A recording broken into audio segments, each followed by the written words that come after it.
welcome here to Varn Blog, and today I'm with Alex Gendler, and we are talking about the many deaths of the millennial left. A phrase that I came up with this morning to encapsulate the discussion about the end of the Bernie period, what I used to call the Great Burnout. But in some ways, it's a larger story. I recently, and we're going to be using this article as a launching point, did a long series on Alex Hochuli's omelets with eggshells on the millennial left, which summarized the three kind of postmortems that we have right now that have recently come out. But I have also been going through a lot of my own relations to this and reflecting on Mark Fisher, on David Graeber, on other key figures who were really of the Gen X left, but who died and whose inspiration majorly inspired the current millennial left. And I guess the elephant in the room and the people that I have the most controversy about for both defending and also criticizing at all is the late Michael Brooks, who was in some ways paradigmatic of both the good and the bad of the millennial left as it existed. But we're not going to go into Brooks's legacy. There's been lots of people both praising him and hagiographically and spitting on his grave, and I'm kind of not interested in either. But he is in some ways a paradigmatic figure whose very real death has become very symbolic in a lot of ways of the post-Bernie left fragmentation. Alex, what's your relationship? How do you get on my show so much? What happens? I mean, you haven't been on in a couple of years, but still. I mean, short answer is you invite me, but but the long answer is, why do I invite you? And I guess right. I know that, but you should try to guess. This is like one of those teacher tricks. Is it because I'm? I think maybe you see me as like your sort of eyes and ears in the epicenter of like, you know, in the cesspool of the megalopolis from which the millennial left emerged. Yeah. In some ways, I have a few friends in New York, and you and Sean, basically of Antifada fame, and Andy, and to some lesser degree, my old comrade Ross Wolf and Sean's ex-wife Jamie Peck are kind of my eyes into the cesspool of Greenpoint, Brooklyn leftism. My other eyes is just following DSA politics, which is ostensibly not just about New York and California, but in reality is mostly just about New York and California, as in that's where the large branches still are, and those places can still make quorum. But there's a way in which it's also interesting to me because California, while it's part of the broader imagination of the left, actually doesn't say that much about the Bernieite left. While Bernie was popular in California, and while our friends over at Chapo Trap House have all but retired to Silver Lake, it is, in a real sense, the left has never really had a lot of pull in California's realpolitik around the Bay Area and that sort of thing, at least not the left that we're talking about today. Whereas it really has in New York for a variety of reasons. Right. We've got, you know, we have representatives elected and all that stuff. I actually didn't know if California does or doesn't, but I guess, yeah, I haven't heard about any like DSA candidates getting elected in California. At the local level they have, but not beyond that. And California's Democratic Party is way more of a gerontocracy than New York's. And New York's is pretty bad, but like there is vitality and contestation in New York's. There is not really in California. So it's, in some ways, it just has a different horizon. And I also think if we think about the difference in industry, you know, I pointed out to people recently, 17% of all U.S. economic activity goes through either New York or California. Um, and like the GDP perspective of California is like 1/5 of the country, and I don't know, New York's isn't quite as high, but it's still pretty high. Right. But in a real way, like California is about rentierism, and New York is about finance capital, and those things have different relationships in the way they inspire people to be attracted to the left. And I think that's something that we kind of have to look at about, like, you know, one of the big things of the millennial left is the rediscovery and rejection of the California ideology as it was formulated, I don't know, almost literally 2 decades ago. You know, and really, you know, our friends Alex Hochuli and the Off Bunga Bunga crew have been talking about that essay for a long time, for good and ill. But I do think the turn against tech, which has been part of the millennial left, has actually put it in a way not as related to what's going on in California, and the turn towards workerism has also limited it in California, although most of the formal unions are the strongest and the most have the most density in New York and California, respectively, and Hawaii. Like, those are the places where they do. And Hawaii's got such a low population; it's hard to know what to make of the fact that its union density is so high. So, these are all the facts that make New York interesting to me. Also, as a side note, despite the fact that I threaten to nuke your city on a regular basis, as a joke, terrorist watchers, Californians are my largest. I mean, not Californians. New Yorkers are my largest audience, and California is my smallest metro audience. So, for some reason, that is the way it is. Even though I'm a Western guy these days and have been for the last half a decade. And Californians have better things to do. They go outside, enjoy the weather, whatever. Be homeless. Yeah. Anyway, well, I mean, and one thing that the interesting dynamic of California is both New York and the Bay Area and LA are all unaffordable cities, but there is more social infrastructure in New York State than there is in California, weirdly. It's decaying to all hell, but it's there still. Right. Like, we're kind of just coasting on the achievements of you know, public policy from like the early 20th century, basically. Yeah, basically most of the stuff that you guys are coasting on is stuff that was established before New York even went bankrupt, like your housing policies and stuff like that. You have one of the better ways of treating homelessness. However, that's being tested by, you know, migrant dumping and stuff like that that's happening in New York and Chicago. Interestingly, of the sanctuary states, I've actually find it funny that the southern states don't fuck with California with that shit, which is kind of interesting in and of itself, as if they know there's no infrastructure for them to break. And so, you know, that's been a thing. I've recently talked to Benjamin Studebaker, who is not mentioned in the Alex Hochuli essay, but he's also one of the diagnosticians of the problem, except that his concern is broader than the 3 books that Hochuli mentions. His concern is the total impasse of American democracy to court, and so Studebaker's been talking about that, so that he'll also come up under discussion. So yeah, you're my eyes and ears in New York. You have a lot of connections. You know a lot of people. I won't out all who you know. And you've done back end media work, which I can, you know, I'm not going to talk about what specifically you've done, but you've done back end media work for both left adjacent and non-left stuff. So you're kind of in the epicenter of the beast.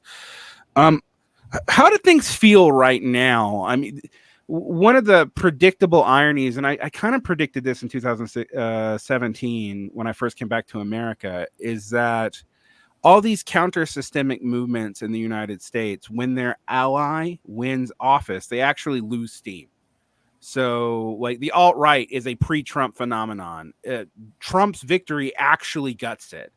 And it seems like that's happening with the social democratic left and their relationship to Biden, in a way that it doesn't seem like stuff like and I think it's barbaric to talk about this in these terms, like the war in Gaza being perpetrated by Israel, like revitalizing the US left is like, well, that's not something we should actually care about as far as the war in Gaza is concerned. But it doesn't seem to actually be revitalizing the US left, despite the fact that left-wing positions on Gaza are broadly popular for the first time in my fucking life. So we're in a very weird place where some left-wing ideas are popular. Other ones that were popular just 3 years ago have been completely jettisoned. Defund the police is almost never discussed anymore, and if it is, it's discussed on the operating table of an autopsy. Medicare for all, and others still have been like a lot of the sort of economic nationalism ideas have actually been adopted by Biden. We can quibble over not to the same extent, but like he did take on a lot of the kind of like anti-free trade, anti-globalization platform. And that in itself kind of weakens the left, because it's like, well, Biden's doing stuff, right? You wanted the government to do more stuff. Biden's doing it. And it doesn't look anything like what you predicted. Right. Like, I agree with you. Although I would add, what's uncomfortable about that is that it also implies, if you look at policy consistency, that Trump was doing things the left wanted too. And you can't get anyone to admit that. And I don't say that because I'm a why not Trump fan. I'm not pulling the Catrone thing. But in a very real sense, like if your concern was economic nationalism, Trump accelerated a pivot that had already begun under Obama, and Biden has maintained it and cleaned it up and made it acceptable to the mainstream of U.S. discourse. And that's a continuity that makes a lot of people uncomfortable, I think, because one, as Chris Catrone says, I think rightly, it shows that the right actually adapted to the conditions of the decay of neoliberalism faster than the left did. And two, it means that the relationship to the Democrats and getting what you want isn't just pushing Biden to the left. It might be just reality forcing certain kinds of things, and then the limitations of that national approach becoming very clear very quickly, which hurts the social democratic project in a lot of ways. And you and I have privately talked about the problems of the social democracy a lot, because a lot of these people who were pushing back on Angela Nagel, etc., rightly, I think, but missed that their own politics are really somewhat copacetic to that. That they were methodologically nationalist in a way that made the Nagel's big sin for a lot of them, until recently, where she just outright made excuses for anti-immigrant programs in Ireland and shit, was saying the quiet parts out loud. And for me, it was clarifying about why I wasn't a social democrat, but everyone told me to be quiet about that in the Trump years, because we needed to put up another good college try to defeat Trump, which is going to be interesting, as that doesn't seem to be viable in this next election round. The anti-Trump animus that really animated a lot of the popular frontism of the 2016 to 2020 movement, and the eradication of left communism and other things that were kind of bubbling up in very sectarian ways, but were becoming slightly more popular through the internet, that got liquidated partly out of fear of Trump. That doesn't seem to be happening again now. If I remember the ramp up in 2015 and 2016, it's nothing like what's happening now. The left can barely make itself ramp up to this. It doesn't know how to respond to the current situation at all. You get stuff like the Uncommitted campaign, which I theoretically endorse, but then I'm like, but why are you even remaining loyal to the Democratic Party at all at this point? I think the organizers of the people backing the Uncommitted campaign essentially say that it's mostly a symbolic gesture, intended to send a message, which fine. But yeah. I mean, right, we've ended up in this kind of, Gaza is kind of like somewhat rightly overshadowed everything lately, because it is sort of, by some metrics, just the biggest like mass atrocity since World War II. But yeah, it does have World War II levels of portions of the population dead almost. Weird. Yeah, the rate of deaths per day. But the fact that like basically we're locked into this constant back and forth of like, well, this means you can't, morally like make a case for supporting Biden, and then versus, well, Trump is going to be even worse on, supporting Israel and not pushing back against them. So it just becomes this like constant back and forth, which shows that basically, we've there is no like, we failed to build any kind of viable alternative outside of that framework, right? The fact that in 2024 we're having the same old argument again from like 2000 of like, well, like how can you morally support the Democrats? Well, the other guy's worse, and then just like elaborations on some versions of those two arguments like ad nauseum. Yeah, so I mean it's pretty bleak. That's I said that one of the things about right now is even the same groups that I considered that seem to die after the Obama election, International Answer, the PSL and its millionaires, all of this together. Millionaires. Yeah. My favorite thing right now is one of the reasons the DSA is dying is it doesn't seem to have as many millionaires on a central committee as the other groups. So that's I'm going to make a lot of people mad with that, but I think we should be honest about it. The way in which the ecosystem also has created a bunch of media. And I always thought about this Pat Buchanan quote, and I brought it up a lot 2 years ago or 3 years ago, but I'm going to bring it up again. When political movements fail to take power or even fail to address their ability to take power, they, what does he say? They start off as movements, end up as NGOs, and die as grifts. And we're very much in the NGO. And he was talking about paleoconservatism at the time. Yeah, we kind of speed ran that that track. Yeah, and you see this today. The other tendency that I think is not discussed, and we can go into Hochuli's article a little bit in more detail, is that you've had people trying to differentiate themselves by posturing more radical than the thing before them. But the Graeberite anarchism kind of died with Occupy, despite people's attempt to bring it back. Left communism seems to have had a brief resurgence in right up to during the end of the Obama administration in weird marginal spheres, but seems to have immediately kind of liquidated out. Now it's never huge, but if you think about the way in which people talking about Bordigo was part of the discourse in 2015, 2014 versus now, that way is also foreclosed off. So what's left? Various weird semi-reformist forms of Marxist-Leninism as to show you're not a member of the DSA. But the thing is now even the DSA is filled with that shit. So what that doesn't even get you that. So it's hard to know where a lot of people are going to go. Some of them are just becoming right-wingers outright, because that's where the counter-systemic movement seems to be. Some of them are becoming anti-imperialist but can't tell Dubin from Lenin. Some of them are just becoming good old liberals. I mean, one of the things about the DSA, the left winning in the DSA was a sign of the DSA's precipitous decline.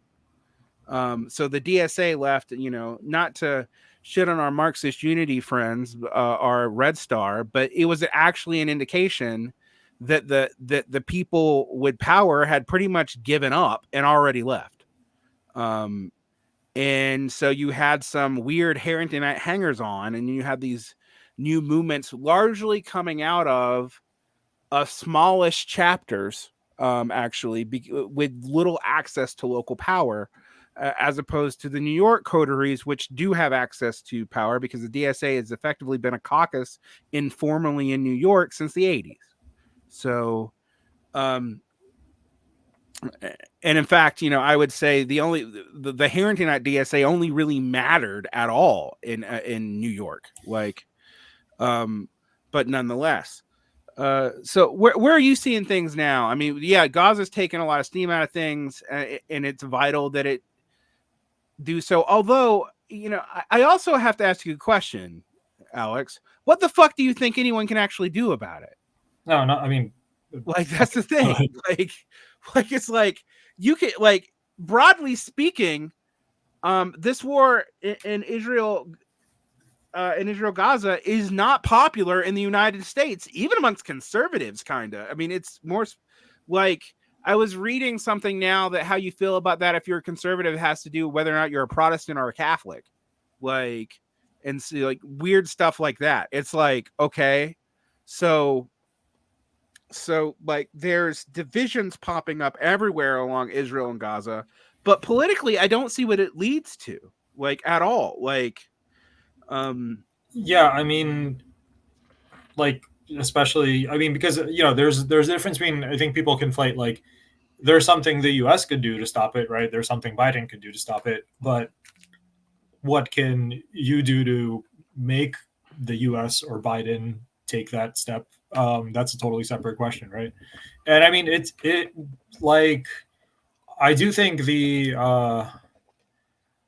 public sentiment isn't, in some places at least, it's not completely worthless, right? In Ireland, in Canada, it's actually led to some kind of meaningful parliamentary action to stop weapon sales or whatever. But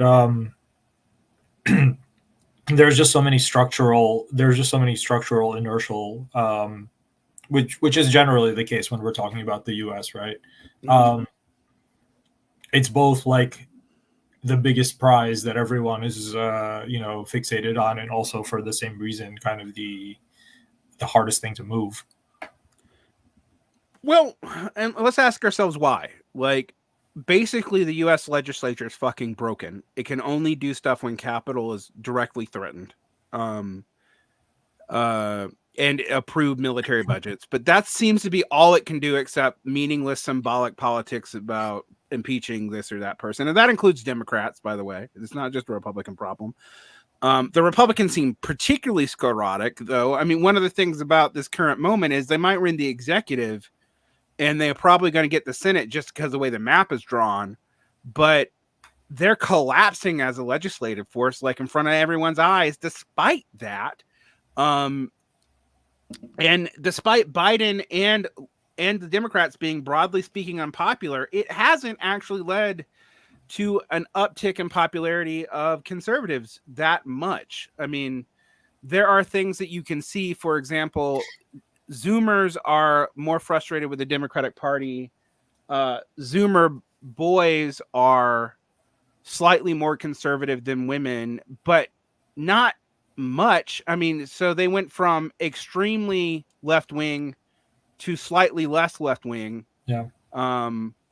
And that's predictable, actually. That was also true for millennials somewhat in the first half of the Obama administration.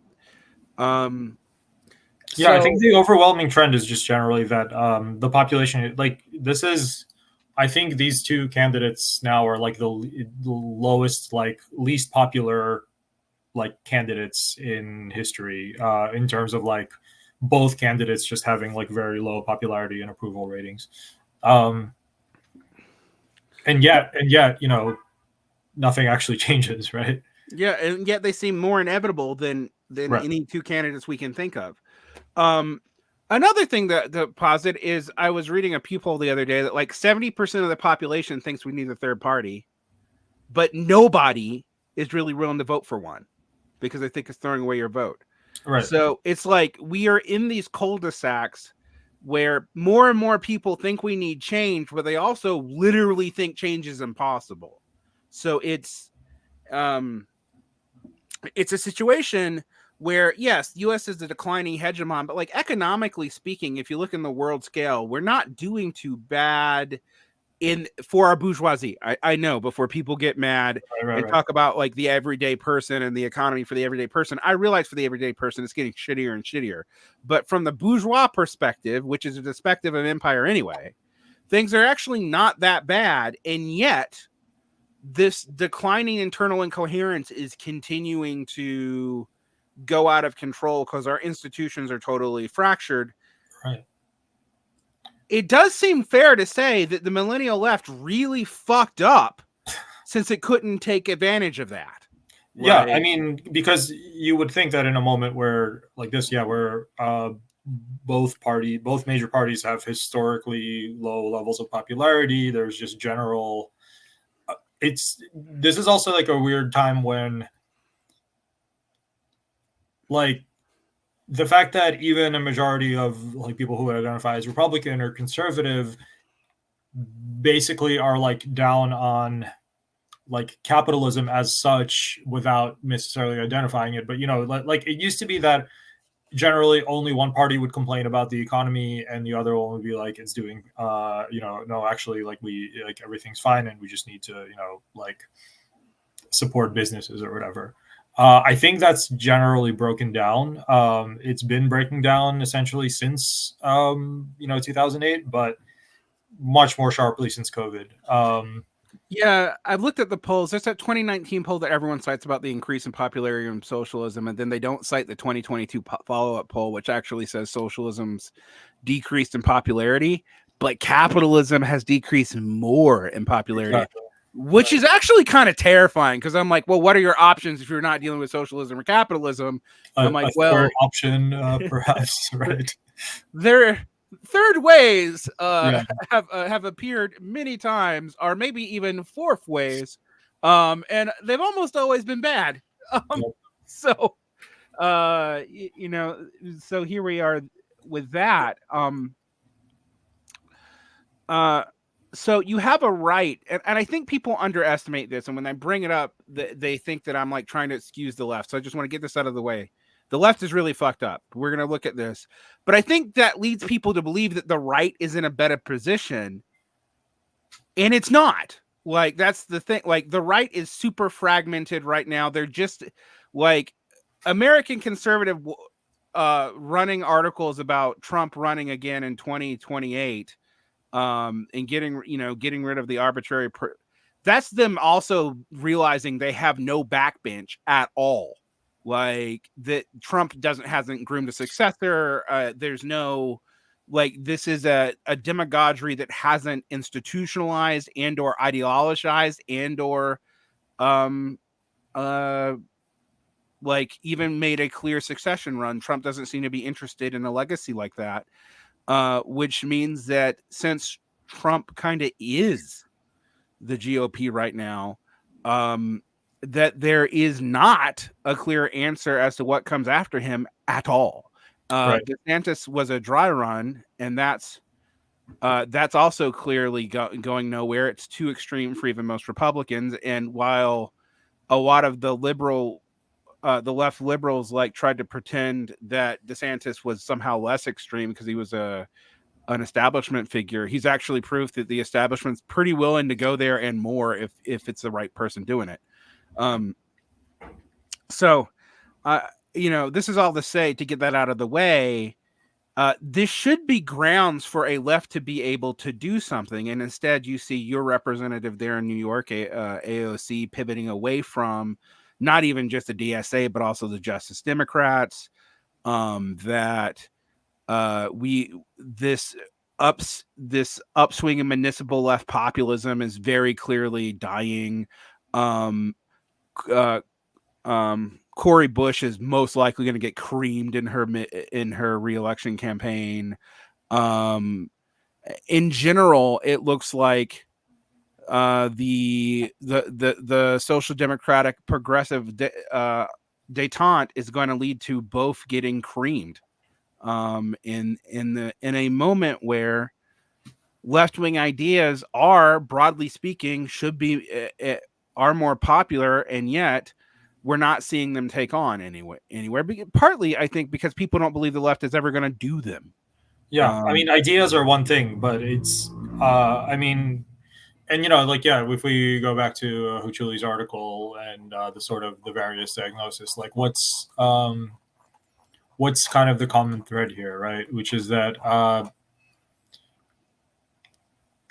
basically, I would think there's a weird kind of I guess there's a weird kind of like assumption even inherent in the question of like where did the millennial left go wrong, or where did what mistake did they make?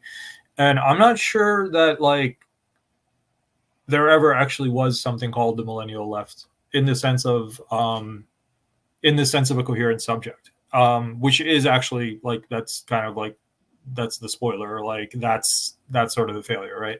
It's and this is of course easier said than done, right? But it's the failure to construct like an independent center of gravity. And I'm not a Bordigist, but this is the sort of recurring thing is something that what like Bordigists would call like tailism, right? Which is just that. And I think Hochuli kind of has a sense of this in his article, where he says that it kind of always seems like the crisis arrives too early and we're too late, because what was happening was basically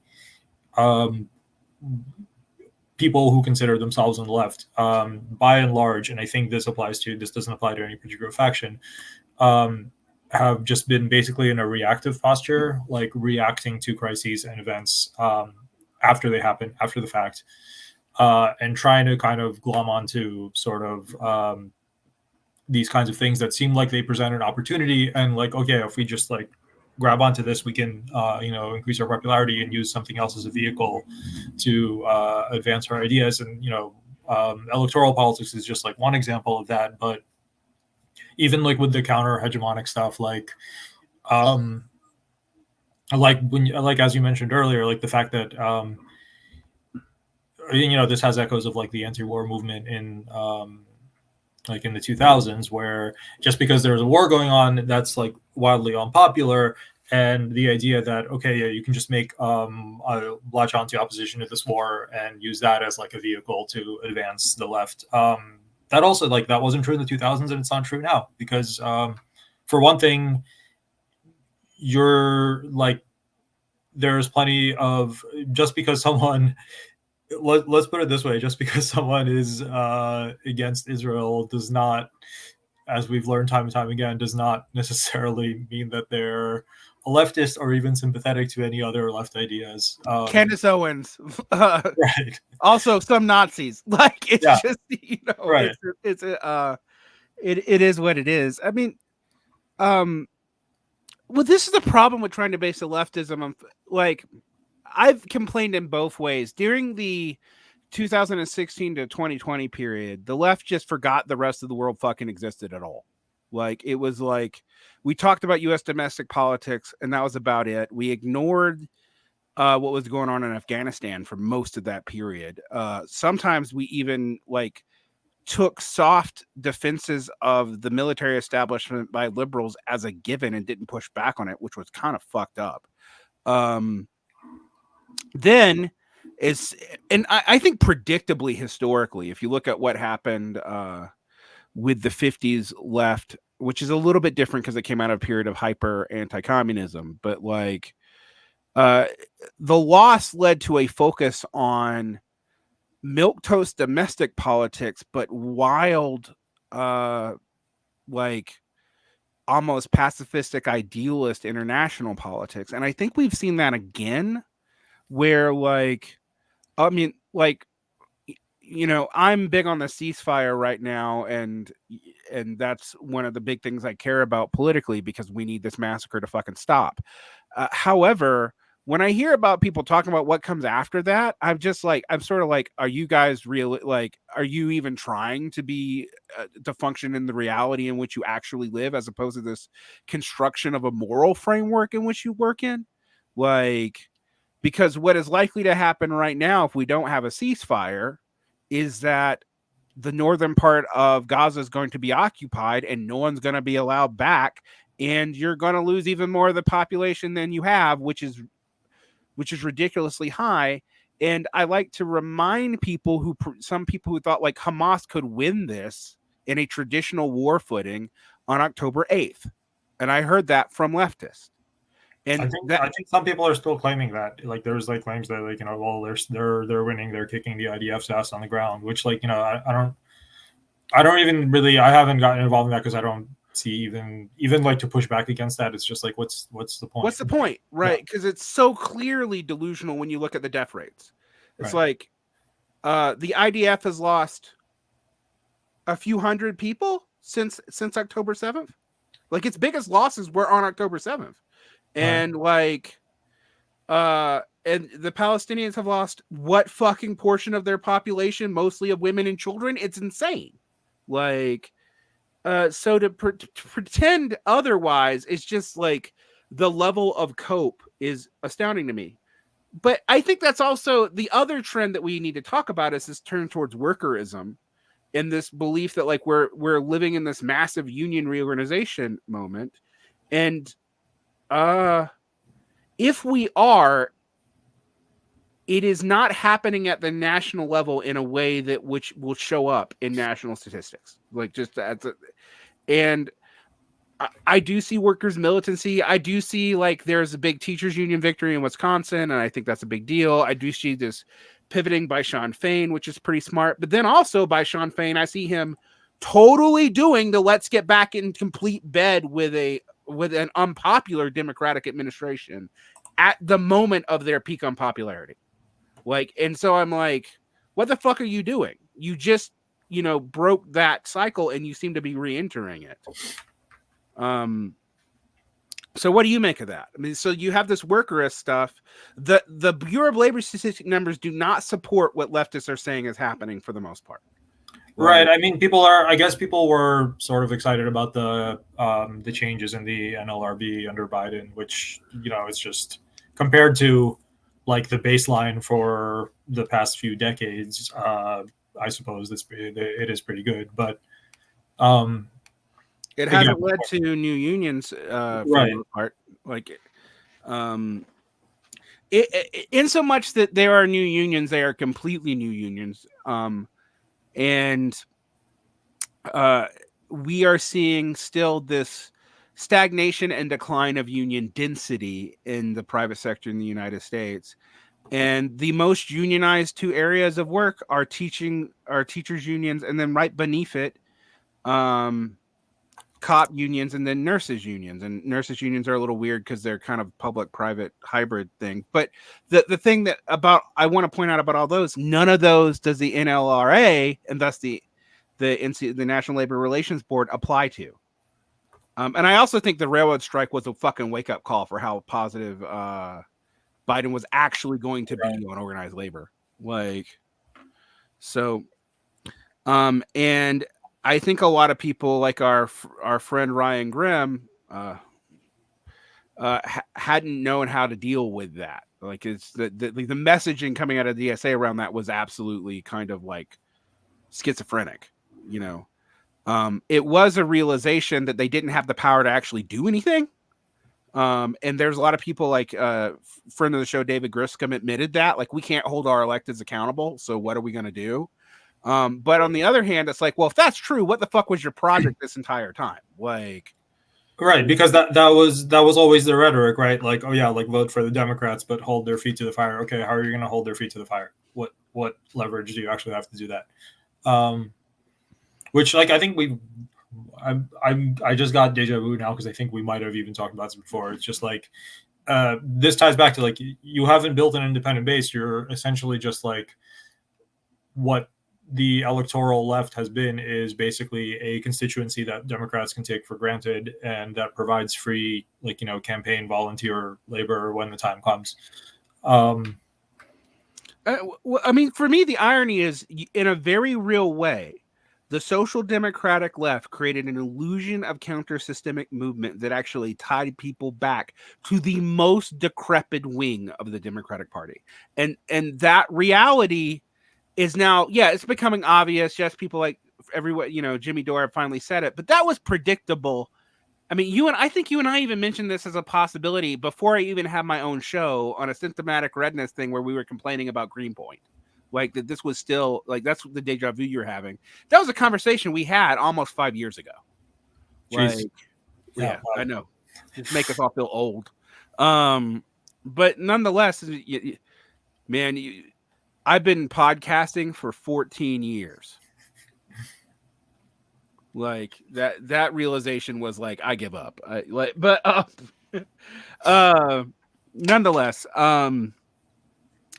so I guess to get the Hochuli's article, I find Hochuli was actually useful in breaking down the problems of this. I wish there was more given to Catrone's positive analysis than his negative analysis. Catrone is one of those people who's very useful when he's critiquing the left.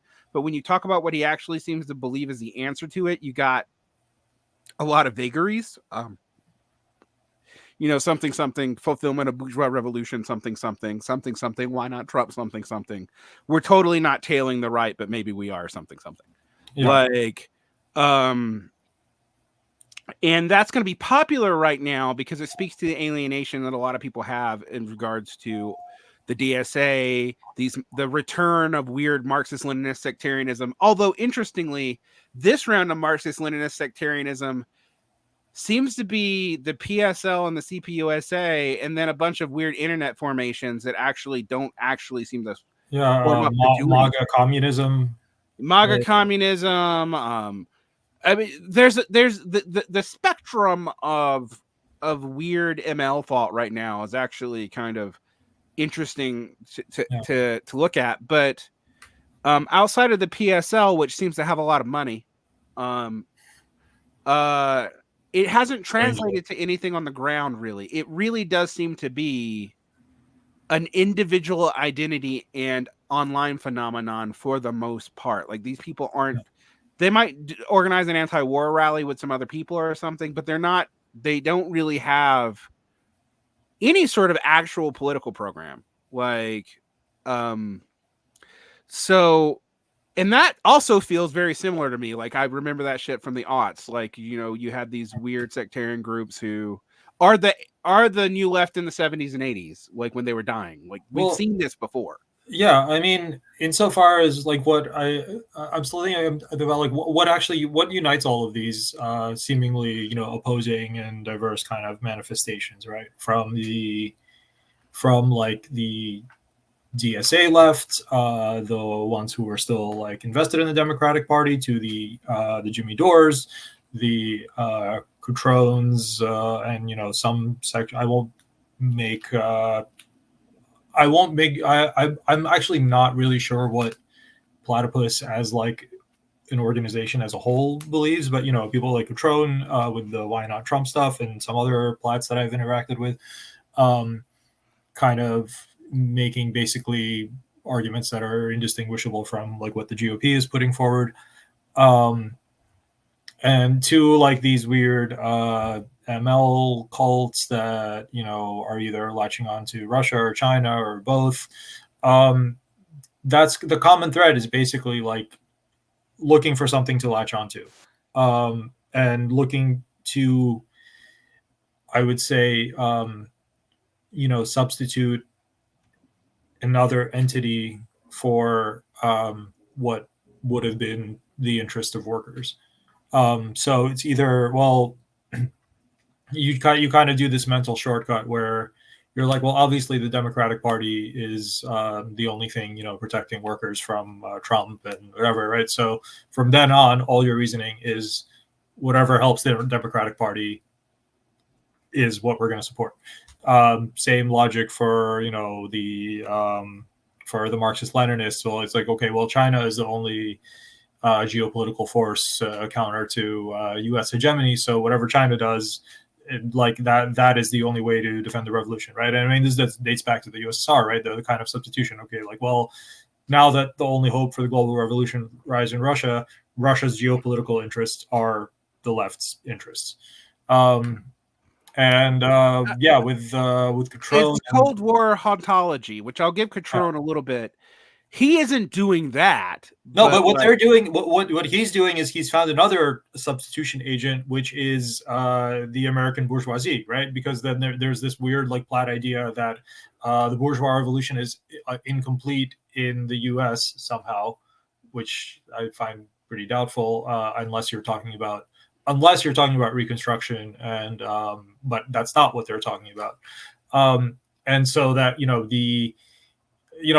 correctly identifying the neoliberals and the sort of leftish formations around them as something holding us back, then the idea is that like, no, actually American small business is what's in the interest of the workers. So therefore defending the interest of American small business is somehow a left project or a Marxist project, which effectively means like Fox News shit.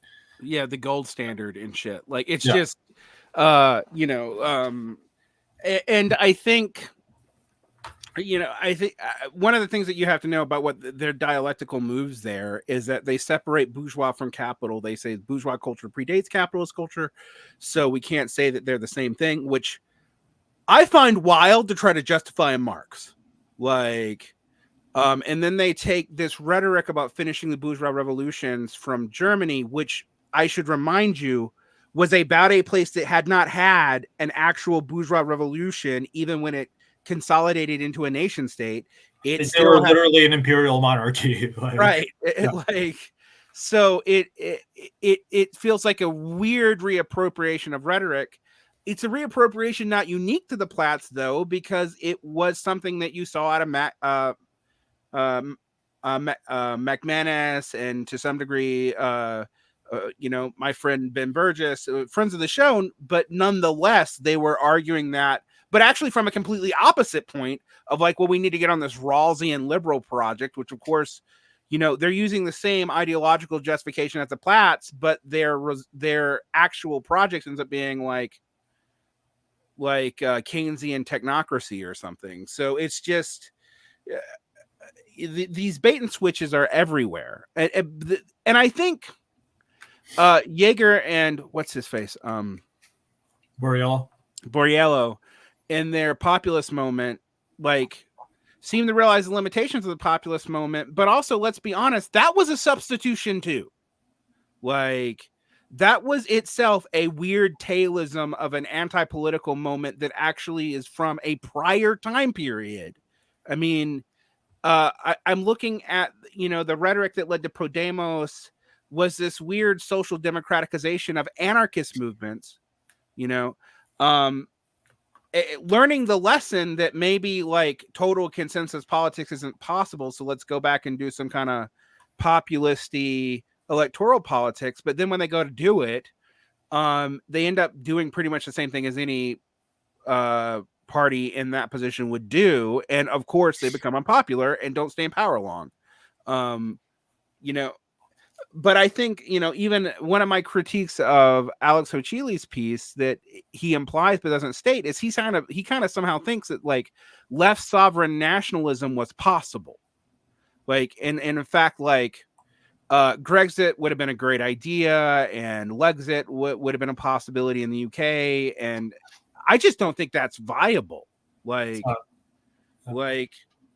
Game theoretically, I don't think it's viable. I think Adam Krasowski saw the problems with this a fucking half century ago. And ultimately, even though these people want to admit it, populism is class collaborationist and will tend right wing because of that. And it's fundamentally nationalist in orientation. There's no, or at least I haven't seen such a thing as internationalist populism. No, right? It seems like a contradiction in terms, basically. If there is such a thing, it's actually right wing. Right. Yeah, the international like far right collaborating. They have their summit in Hungary where they all agree on the need to stop wokeness. That's international populism. Yeah, and it does very little even for their own politics. I mean, that's the irony of this. But a lot of left-wingers have been caught up in that. Like, let's not lie about, like, left-wingers being like, maybe the national conservatives aren't so bad. Yeah. and again, if you are a class collaborationist, the only thing stopping you from jumping on the Sohrab Ahmari train, honestly, is you might not agree with him on criminalizing homosexuality and divorce, like, you know, which is a big deal, but like if you are ignoring that, I remember in Sohrab's book tour on Left Wing Podcast, people did not bring that up.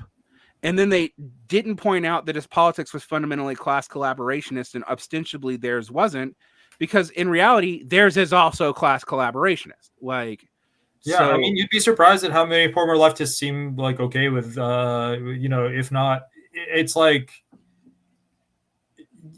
the whole like gamut of social conservative positions, in this kind of like winking, maybe I'm being ironic, maybe I'm not, like, well, oh, like maybe we should make abortion and divorce legal, like, what are you, some kind of liberal?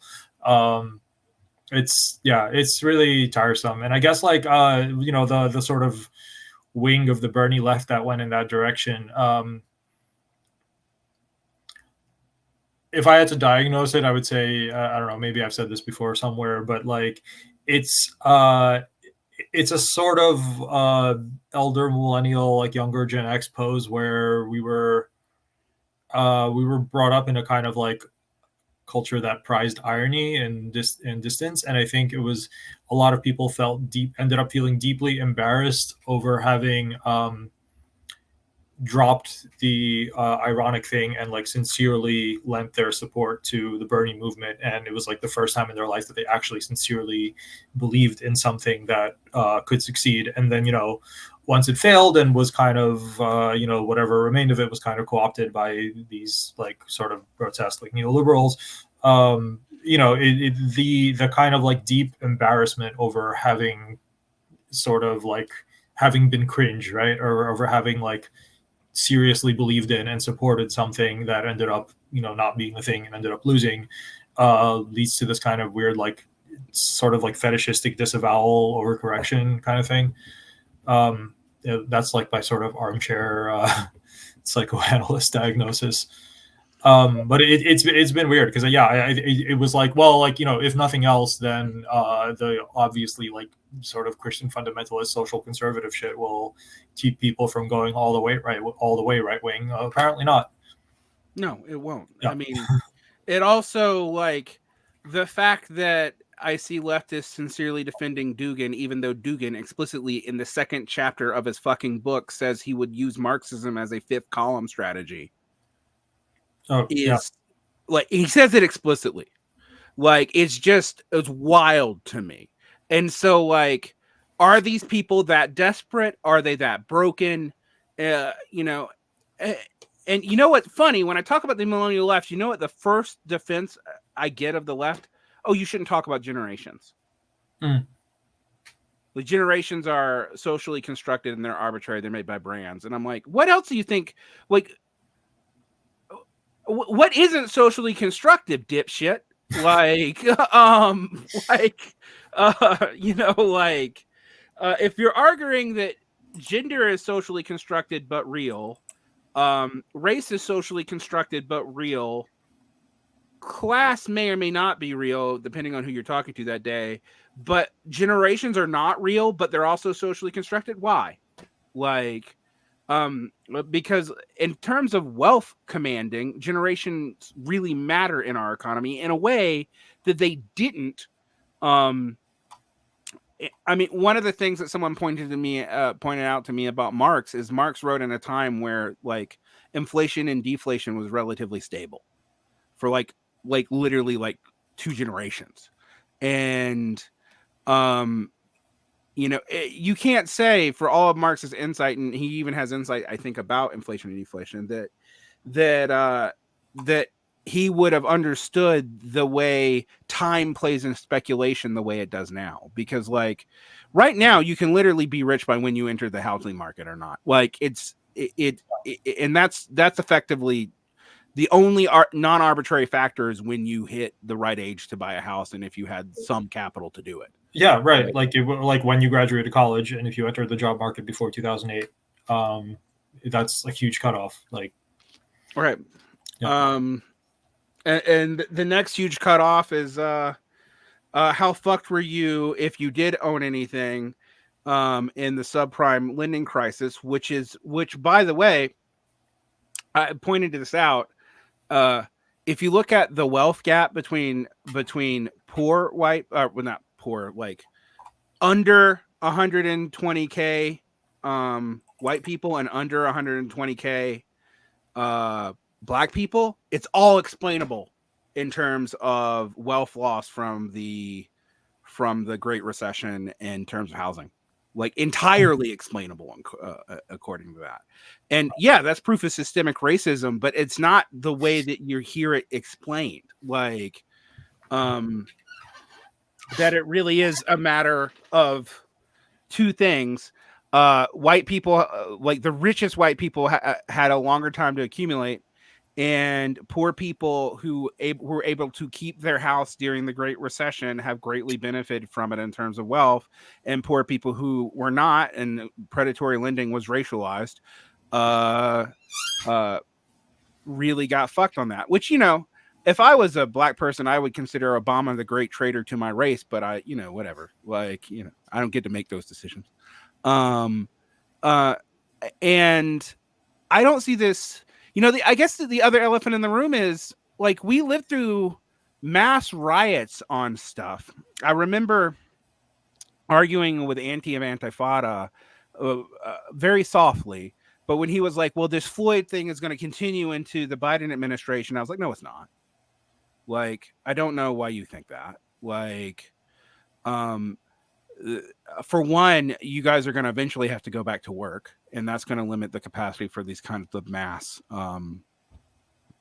like demonstrations like this. For two, the systemic support for this is going to run out from NGOs and stuff.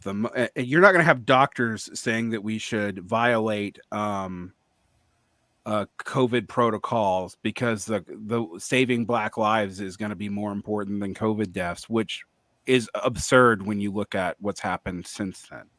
Like, and that was predictable at the time.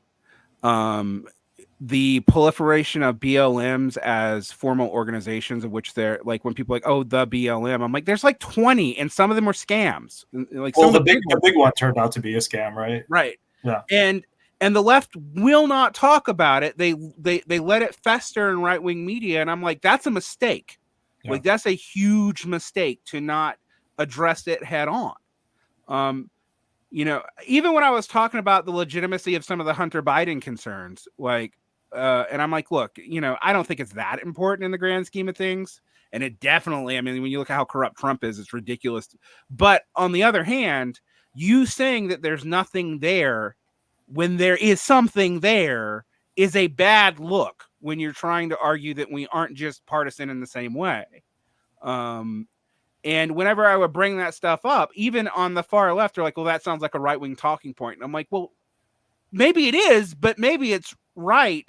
You guys can't tell the difference between cynically taking up a right-wing cultural talking point, which is not a matter of factuality, and taking up one that's about facts, but like the fact that I mentioned a fact, you're like, oh no, like, yeah, that's the right but that's a general. That ties back to the whole like reactive posture. Like, people aren't. You're not looking at like, okay, what is true? How do we as like socialists or whatever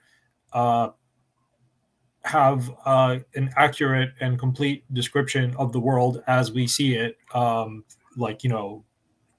As we try to provide an accurate and full description of the world as we see it. It's like, okay, no, well, what's this side saying? What's this side saying? How do we counter signal that? And it's just like, I keep saying it's counter signaling all the way down.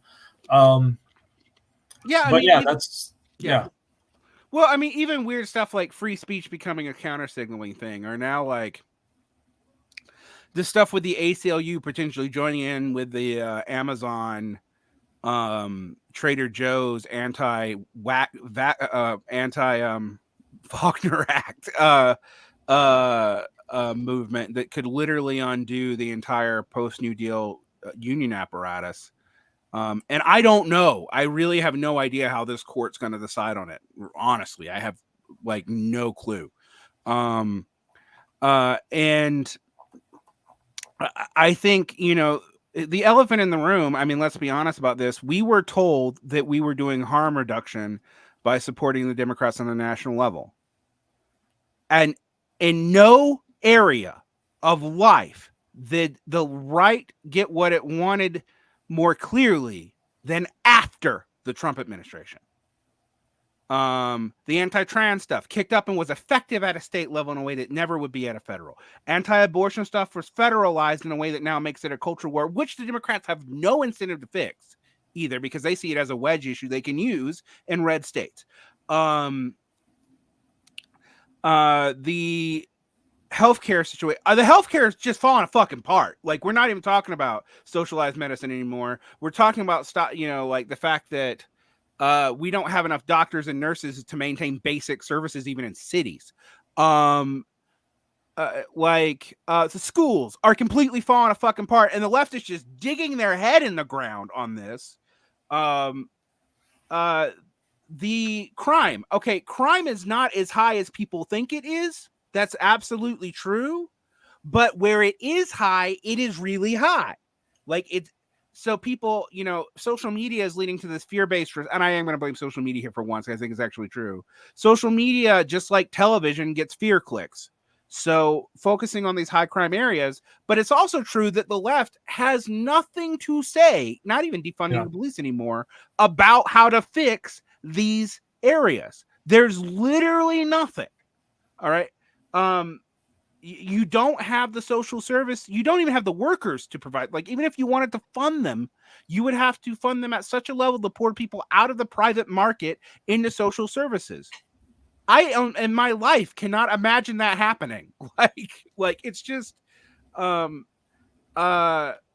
talk of mutual aid. Well, so much of that mutual aid stuff, which I think is important for building to power. People, I can already hear my anarchist listeners getting mad at me for what I'm about to say. I'm not saying this for electoralist reasons, but if your mutual aid becomes NGO-like, a charity, well, it's actually really bad because it doesn't empower workers. It makes them dependent on other workers who don't have anything. Right. It's like the GoFundMe like healthcare model where it's just poor people begging each other for like small donations to aggregate, maybe, win the lotto on being able to pay for this cancer surgery. And that's, you can't build a politics off that. Like, that doesn't empower the working class at all. Like, and I find it ironic that the left is still fighting. The left and the right are still fighting the woke wars. But I can tell you, I've noticed Democrats have moved on. Like, 2 years ago, Biden may have gotten trapped for saying something like birth having people or something, but I haven't heard any of that out of the administration in 2 years. Like, it's all that signaling has gone away. Partly because it even alienated the people who it was protecting, supposedly. Like, and yet you see this kind of Twitter debates between the far right and elements of the left that pretends that this is still a highly relevant issue to the majority of people. And it, quite frankly, in my daily life is not. I just don't hear about it that much in person anymore. I heard about it a lot more 2-3 years ago. And either direction. Like, it's just... so we can still fight the stupid council culture wars, but that's really been over and done with for like 6 years, I think. Like, maybe I put the death of it, sooner than other people, but I think like the moment it was recuperated by the right as a talking point, it was already effectively over. Yeah, like, but I mean, now that now that Musk literally owns like the platform where all these debates were happening is now like actively owned by a guy who's at least like sympathetic to a far right conspiracy theory shit, and so it's like, what's there even to talk about anymore? Yeah, well, I mean, the collapse of Tucker Carlson and Alex Jones into effectively the same person is actually not a good sign for anybody's future. Right. including the far right. I mean, like it's just a very pessimistic place. I guess we haven't talked so much about the substance of the Hochuli article. One of the things I found interesting is I gave the Vincent Bevin stuff the hardest time because I'm just not convinced that there wasn't a whole lot of verticalism in the left. I think this like caricature of it all being secretly horizontalist anarchist is like, it's true in the initial instantiations of activist groups who begun these things, but by the time any of these things had any size at all, it wasn't true anymore. Oh yeah, no, I think it's the opposite, more the opposite of anything. Especially if you look at the way that like a lot of, I mean, even like the NGOization of the left is a verticalization, right? Right. And then even you get the other stuff like the PSL doing their like entryism into the DSA, like this is all like vertical forms of organizing. The horizontalist stuff really just had, I think, that's had its moments. There was Occupy, of course, and then everything that came after was like almost like a reaction to Occupy, and it was the same critique that like, oh, Occupy was too disorganized and horizontalist, and we need to organize around actually like having leaders and winning elections, which is that's the millennial left moment that is really being described here. And then the horizontal stuff kind of came back with like at the peak of, I think, the BLM protests, the George Floyd stuff. And I guess now the kind of like center of gravity for it is the Atlanta forest, sort of the forest defenders stuff that some of my friends are involved in. And God bless them, like as far as it goes, but let's be honest, that feels very much like all the activism I remember from the 1993 to about 2000 until Occupy, honestly. Right. The globalization movement stuff. That stuff can feel like it has a mass import because you go and you walk around and there's lots of activists there, but then when you actually look at it in the grand scheme of the game, they're not winning, and it's not even got that broad of a discourse pattern outside of a very small section of the far left. Like it's not even really discussed in popular culture. And in that sense, that reminds me of like, defending anarchists who got arrested in the aughts on anti-terror charges, or Seattle. Yeah. I mean, I remember, people declaring Seattle a victory in 1998 because of some mild concessions given by the WTO after the protests. And I just was thinking, like, that's absurd. And then as early as 2004, and I know this because I was just reading an early book by Graeber. Graeber's already talking about this as the model between Seattle and the Zapatistas as the way we're going to, like, diffuse this mode of power. And while I'm not actually a verticalist, I think that shit usually becomes weirdly sectarian and collapses in of itself and becomes a plaything of patrons, basically. I have to admit that I find it absurd that people thought that like not having demands was gonna be a thing. But what I find interesting is if you look at the key figures, and I kind of wish these books had done this. Like, you look at what I like to call the social democraticization of Mark Fisher. All right. Read Capitalist Realism, where he thinks that social democracy is actually like a capitalist stooge. And then read even as early as the Vampire Castle essay. He's like, oh no, but this is how we're going to bring joy back to politics and shit. Like, and interestingly enough, I'm like, that's absurd. Like, and it was such a quick shift. I also see it with Graeber, not in electoral politics, but with MMT and modern monetary theory, which is a statist form of organization of which he was advocating as an anarchist.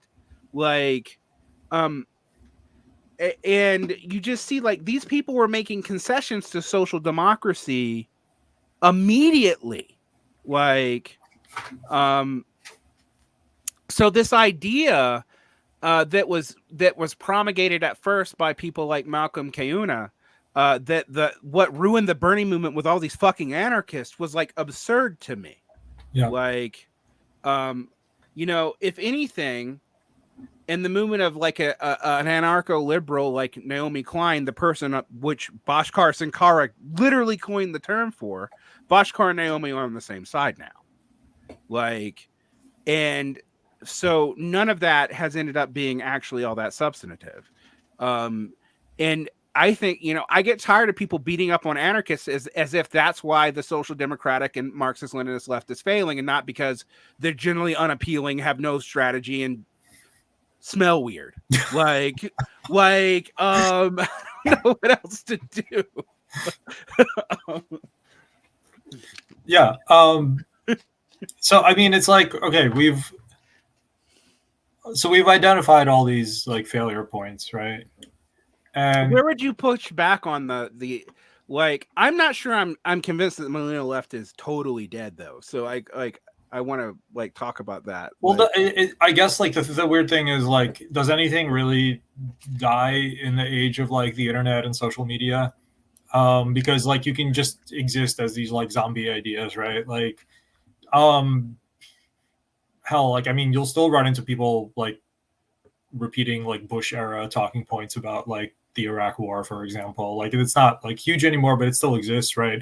The reason libertarians, like the small section of libertarians that haven't like gone alt-right or outright fascist, like they're still hanging on somewhere. They still publish in Reason magazine occasionally. And sometimes at antiwar.com, yeah. Like yeah.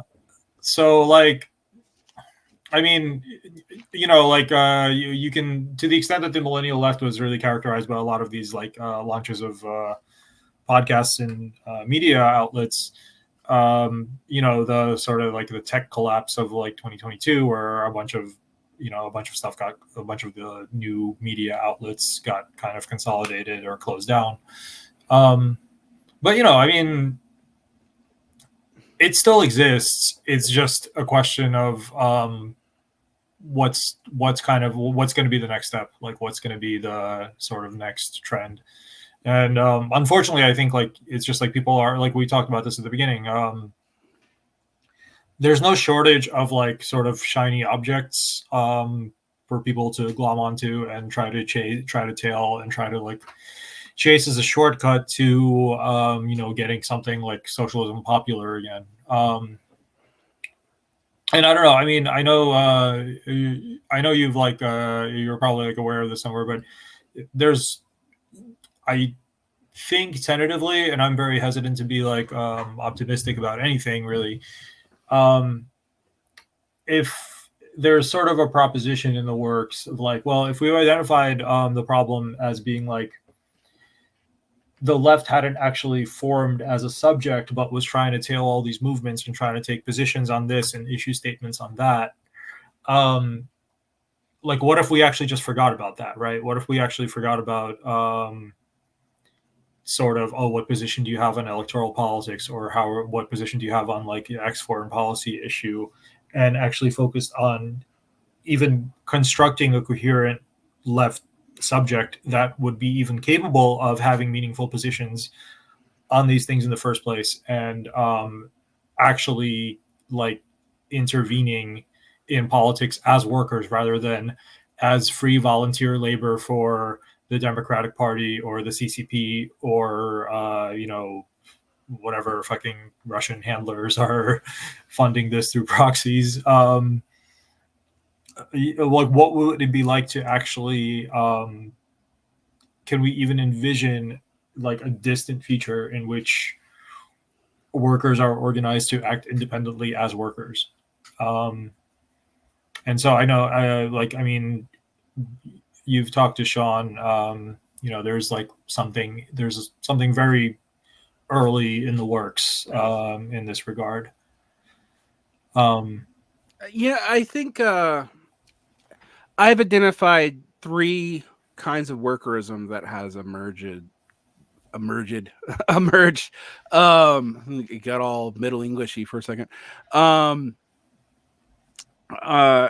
right now, there's the right-wing adjacent populist, like left populist emergence, but it's very willing to like go and write for Compact Magazine, pretend that national subjects make sense, and maybe we're okay with all the shenanigans that conservatives are pulling, even though it hurts arguably essentially sections of the working class. There is a kind of center Jacobin that's really lost its way. I mean, it's a workerism. I mean, I'm actually going to say it's a workerism. They're always talking about labor, but like they've been kind of gaslighting us on where the labor movement really was for a decade, and people have caught on to it. And they also are fundamentally unwilling to give up positions of safety in relation to the Democratic Party because it's made some of them rich. Like let's be honest about that. Like, there are people who we have made rich by this, and their silence on the problems with dealing with Democrats is how they don't have a lot of opposition. Like, you know, whether or not you like Sam Cedar or not, like, and Sam Cedar wasn't made rich by this, but that style of politics has a limit, and that limit is your actual ability to be honest about what the Democrats are. And the Gaza thing has blown them the fuck up. Like, then lastly, there's kind of a leftish workerism that is kind of a mixture of people fed up with social democrats and people coming out of like communization movements and stuff and getting over the anti-worker orientation of communization movements. But they are running into some real problems with the fact that, like, what do you do? Do you use informal unionization to get around this? Are you dependent on formal unions? Like, there's all kinds of issues. Do you work in both? And I also think there is a real social reproduction element. The reason why the right wing cares about sex and stuff is actually because it's about the reproduction of society. That is what is at stake at that. Unfortunately, a lot of the less framing about sexual liberation and stuff has been about like individuals and individual liberty. And that's a mistake. But we totally talked about it that way, and we still talk about defending individuals from, you know, our defending individuals as representations of oppressed identities in this way, and not in like, how do we want to reproduce society and what do we think that will bring? Like, and you know, I'm very much of the your sex isn't radical position, but I'm also of the, but that also means that having conservative positions on sexuality is not actually really anything other than having a conservative position on sexuality. Like, it's not really affirming anything, because the current way that we have to organize society is based off certain units, and we want to end that, and we should be honest about that. Like, and I'm not talking about like facile family abolition either.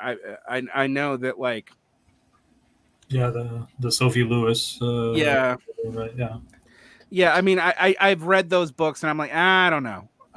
What I mean is like, we do have to just reconceive all this stuff. Like, right, that genie's out of the bottle. Even if you thought you could put it back in, you're not going to be able to. Like, and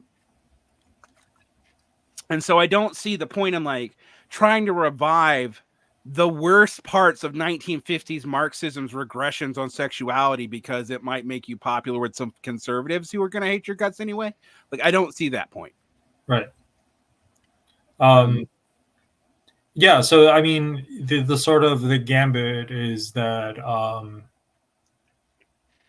you start at like a pre-political level, like the way to rebuild like what we would call what we could plausibly call the left. Although even, you know, like, not to be applied, but just even calling it the left already presumes like all this kind of baggage. Just like rebuilding something that could one day be called a workers' movement would start at the pre-political level. Like, it would start with, you know, what we would think of as like fraternal organizations or just like social clubs, essentially. And sort of just build the kind of free association and the idea that you can organize independently as workers instead of using something else as a proxy for that. That's sort of the kind of the only, like, it's one of the only, like, at least, like, it's not a new idea, but it's a coherent one that doesn't fall into, like, these traps that I think are pretty well outlined in the Hochuli article. Yeah, and something that isn't outlined in the Hochuli article, but I think we need to talk about, allows for the opportunity of left internationalism as opposed to our weird concession of nationalism, of which we're going to lose to right-wing nationalists. They're better at nationalism than we are. Right. I just want to say that, like, hey, they kind of, like, no, they didn't invent it, but they've been steady on this nationalism stuff, and we've been incoherent on it for like 100 years. We have been strategically nationalist, and then not able to defend when we are and aren't.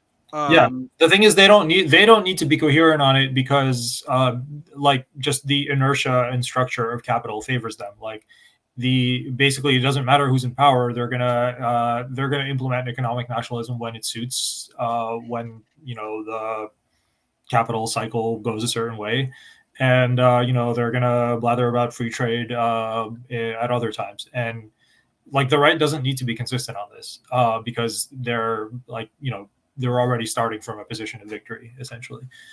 Well, this is both there is an advantage we have as a left, and it's actually, ironically, I learned this from de Maistre, the ultimate rightist, but conservatives are already in power, but the fact that they have articulated themselves as conservatives means they are already from a defensive position.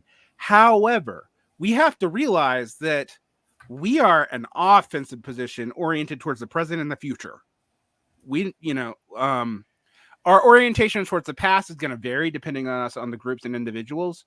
Right now, one of the ironies is, I think, the left is totally hauntologied to death. Like, we are all obsessed about the past. What past we pick is based on our particular obsessions, and that's been true this entire time period. You and I used to make the joke about, how do we learn what someone's ideology is? When do they think everything went off the rails? Right. Like, and then we've you've made the joke that the right wants to live in the 50s and the left wants to work in the 50s. That's a you quote. And right. I think I stole that from some libertarian writer, but yeah. But that libertarian writer is correct. Like, and the hardest thing to point out to people, and this is something that actually the Platts are good at, I'm going to give them credit for this, is, like, we don't actually want Fordism back. That's what you think you want, but it led us here in the first place. Right. The entire apparatus of neoliberalism isn't the natural state of capitalism. It is a development of Fordist development once you kick the workers off the table, and they were only ever going to be there temporarily anyway. Like that's what class collaborationist politics leads to. So if that's your model is something where you're just setting yourself up to get Lucy footballed again. Right. And we have to be aware of that. I mean, and I kind of realized that whenever, like 4 years ago, when everyone's like Xi and or FDR as our great victory paradigms. And then I'm like, that's absurd. Like, Xi, I kind of get, at least he comes out of a real communist background, but like FDR in some ways was our death nail. Like, yeah. And it was really weird reading. I remember reading that book that Chapo wrote way back. And I couldn't figure out if this is because like Chrisman and like the others are not in agreement, but there's this like weird ultra left position actually articulated explicitly on FDR in that book. But then this flip and like, but we have to do FDRism again through Bernie. And I was like, yeah, but you just actually showed the problems with that in the first half of your own fucking book. Like, yeah, there's a weird, I guess the thing is, okay, like people like feeling people like the feeling of victory, and they like feeling like they have a chance, right? So that explains why you would sort of try to attach yourselves to figures like FDR or Xi. But there's a weird unwillingness to just deal with the basic. There's a basic question of like, okay, when you're you're choosing to like collaborate with this other force that's more powerful than you, even the collective you, as whatever your little faction is. What are you going to do when inevitably they do something that you disapprove of? Like, are you even thinking about building an independent center of gravity, or building up any kind of leverage that you would have over them to make them do the things you want? Or is it just you're along for the ride, you're along for the ride, you're along for the ride, oops, suddenly they don't need you anymore? And it's just weird that that's something that so little occur. Like and every faction basically is good at spotting that in others, and seeing how other factions have done that, but their proposed solutions all just fall in the same pattern, and it's just weird that people don't see it. Right. Well, it doesn't help that the people who respond to it tend to be sectarian weirdos. Right. Like in some sense, to quote a friend of mine, reality should be fuckable. And if your sectarian politics is unfuckable, you're doomed. And that's not my quote, but I think there's a truth to it. And the Sectariana, even though they are often right about the situation, they whether you're a councilist or a Bordigist or whatever, like they have never, I literally recorded something on Bordigo the other day. I just went through his biography and I said the ICC claims some relationship to Italian ultra-leftism. They're councilist in origin. And I immediately got that. I started getting comments about like the real left comms, which is only Dementist. And I'm like, this level of obscurantism and absolutism isn't even sexy in fucking cults, and you're not even that. So like I don't care how right you are, actually. The rightness matters, but if you present it in a way that is so inflexible and so unappealing to the vast majority of the not ultra alienated, you are dead on arrival. And just waiting for the masses to just come to the mystical agreement with you, which is a lot of these people's strategies, is absurd.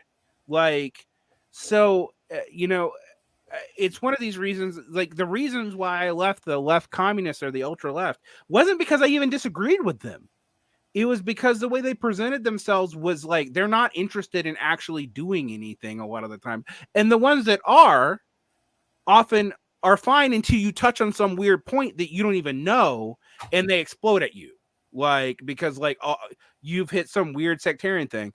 And now it's easy to pick on this with left communists, but I think this is true for most leftists, honestly. Like Trotsky has kind of collapsed under the weight of this shit. Today, you have all these like third worldist / dungist Maoists, but if you actually talk about historic Maoist positions, they start freaking out. Like, yeah, I mean, they have no idea what to do with the Sino-Soviet split, even. No, I mean, one of the things I've noticed is they want to erase it from history while also maintaining the critique of Khrushchev, which is insane. Right. And I still love the Khrushchev, dirty revisionist who was a capitalist rotor, dung. But also was correct to invade Hungary in 56. Right. Yeah. Yeah, but and it's all those Western Marxists. Never mind that a lot of people they're calling Western Marxists literally lived in East Germany. It's just it's like it's absurd, right? This absurdity is common right now. It is popular on YouTube and shit. I don't know if it's actually popular. I also remind people YouTube stats are easy to gain. Like you can pay someone $250 to get 10,000 views on a video pretty easily. Just cool. Should we do that for this video? No, we should not. But it is a sign. If you go to a website or a channel and you see that like most of their videos have like 500 views or whatever, like a bad day for me. And then you see that one of their most recent videos in a day has 5,000 views. That ain't organic. Even if that person is famous, that's not organic. You don't get in the algorithm that way. that is most likely someone in that cycle, and it may not be the owner of the channel actually helping by paying for bots as part of getting their name out. And it's real easy to do. Like, there's no now, is that good for your channel actually? To get into this? Actually, no, it's not. It'll give you like weird, like you'll become popular in like Bangladesh because that's that's where your views are actually coming from. So that's where you're going to be fed. But it looks good and will get that individual video in the broader ether. And if you don't know these games, you're at a disadvantage in trying to interpret the actual popularity of anything because the numbers actually don't tell you that much. I realized that back when I worked for North Star, and I realized how many of these magazines that had secret patrons, and they did back before Patreon actually kind of democratized that in some sense, paid for like clicks. Back then it was on Facebook. Like you pay for Facebook likes. Like you could just pay for them outright. Like what you would do is you would pay for ads. But like the ads would come, like the ad share would, you could just target them as some weird demographic and you could just pay for that to get like, 400 clicks from India or something. Like you just do that. And that's when I knew how fixed these fucking numbers were. Like there's no ad, like, so we can't tell how popular something is even by Twitter engagement. And particularly now, I mean, Twitter engagement's like becoming less and less relevant, but I would always be like, how are these people like, so, the incentives on Twitter were actually really fucked up too, because a lot of that is organic. It wasn't probably all bots. But the more likely you were to trigger hate following was the more likely you were to have a huge audience. And I was just like, that's a terrible incentive. Like, so, but the internet left, which is a big part of the millennial left, we have to be honest about that, strived off those incentives, and those incentives built its media market. Like, and there's a kind of weird audience capture where you get that way by getting hate followers, but then you keep your audience by basically blowing smoke up their ass. Like, and you see it over and over again. There's a limit to that. It eventually collapses, but nonetheless, like, there were a bunch of people who were pretending in 2019 that like Stalinists who worked for the gray zone and social democrats and Trotskyists could all just magically get along if Bernie Sanders won. Oh, people are still pretending that. I mean, I'm not going to name names, but it's just annoying. It's just fucking annoying. Like the level of like gaslighting that exists with some of the youth who are like, who are these Stalinists you're talking about? I've never met anyone like that. What are you talking about? This is all in your imagination. And this is coming from like people who have like written for the gray zone. Like, come on, just like have like some respect for like people's intelligence and like just at least like be level. You don't have to like, yeah. Yeah, I mean, well, I also like to point out that like Motte and Blumenthal probably aren't Stalinist. Who knows what Blumenthal is anymore? Right, or Motte for that matter. I mean, what I can say about them is they're both nepo babies, and their particular brand of politics seems to have emerged when Eric Alterman ran out of money. So I don't like talking about them because you want to get people like you want to get crazy people in your comments talk about that shit honestly. But that's the hate engagement that drives clicks, right? Well, I mean, the other thing is like I'm going to say the gray zone occasionally breaks good news. Like that's the thing with any of these organizations. Like right. I used to talk about this in terms of Al Jazeera. Al Jazeera English and Al Jazeera in Arabic are radically different things. Yeah, it was the same thing with RT and RT Russian and RT English, right? Yeah, it's like very progressive-ish in their English hiring, dissident. And one of the things we have to talk about all this is like this turn towards journalism in this way happened when mainstream journalism basically gave up on giving a shit about doing actual reporting.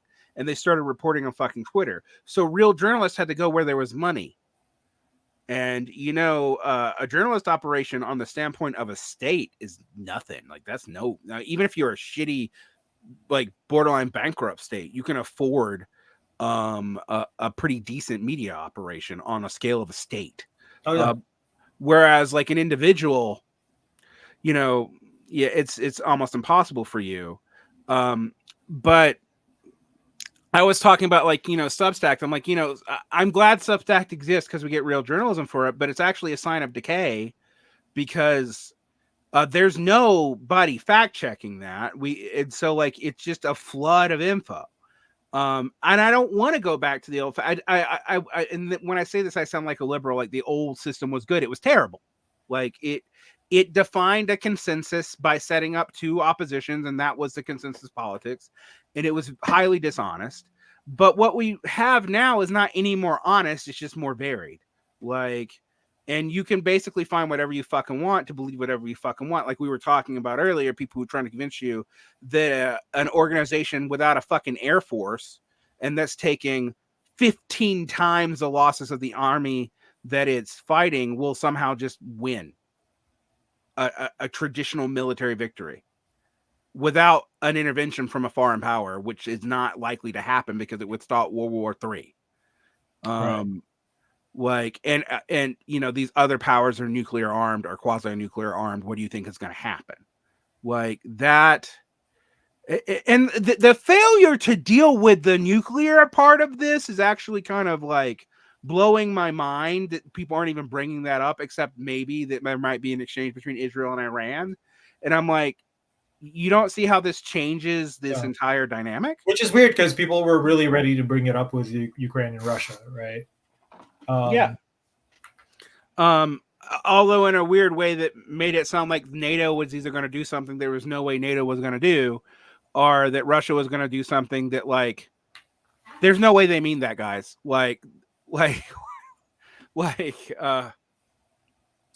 Ironically, one of the things about nuclear deterrence threats is if you really want to make them dangerous, what you don't do is talk about them.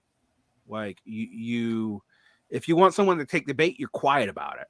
Like, and that's an irony that people just don't seem to get because they don't think game strategically. But like, when you talk about nuclear deterrence, is when you actually probably don't intend to really use it. And you know, I've always pointed out that powers weaker than the United States tend to talk about their nuclear weapons a lot fucking more than the United States does, and there's a reason for that. You know, it's reminding you, hey, we can hurt you, like, but we don't plan on it. We're just reminding you that we can. Thank you. Good day. Like, right. Because in reality, if you get to that point, both sides are dead, but you're probably more dead than the United States is. So like, it's, you know, it's basically a weird suicide pact reminder. What we have seen though in the last 5 years has proved to, and I think the Syrian civil war was, and you've talked about this on your Facebook and stuff. The Syrian civil war was because the number of people who died in that war has been not discussed, and it's still kind of going on. I mean, like, and I've also pointed out that like all kinds of powers in the Middle East just literally use Syria as a pincushion for bombs, depending on what they want to do that day. Like, it's just because the U.S. isn't as involved as it was before. We don't talk about it as much, but that was to me an indication that this whole like idea that we were in these this American software and we weren't going to lead to mass casualty wars anymore, that was going to be ending soon.